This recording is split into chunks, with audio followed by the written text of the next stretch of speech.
حالك الصومالي لان وحال عكرا كلا دران ظروفه باغيا بحيا دواغيا ييريا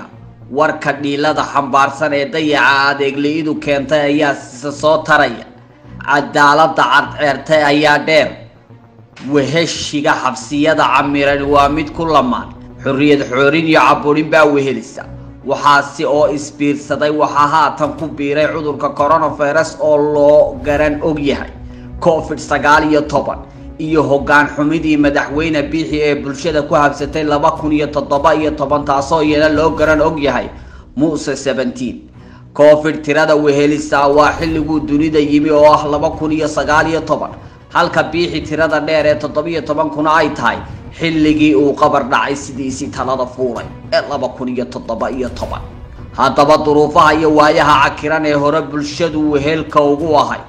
qaabkee labada dhibaato ee COVID-19 iyo Muuse 17 ay wada saameeyeen sida wax u socdaan kolka dadku sharaxayaan waxay ku suureeyaan waa siday tahay in cudurku ruuxda dadweynaha guranayo halka Biixina dhaqaale deyn iyo dakana wixii dalka soo galaysna uu daldalay nafaha COVID-19 qaatay iyo dhaqaalaha iyo deeqaha Muuse 17 isna qaatay aynu eegno deeqdii Turkigu meeday diyaaradii siday deeqdii Imaaraadka deeqdii Shiinaha ku dar deeqdii Soomaaliya la soo marsiyay kadabagee deeqdii Qatar intaasoo diyaaradood ku rid dabadeed ku dar malaayiinta dollar ee ganacsatada ganacsiga ku haysata minabaligu iyaguna ugu deeqeen dadweynaha kadabagee qurba joogtu waxay dhiibtay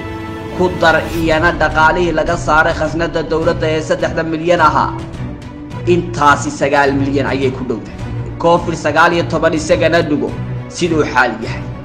waxa baraha bulshada yaacaya qaylada iyo baroorta ee helada dadka COVID-19 dayacaya adeegliida isbitaalada uu ugu dilay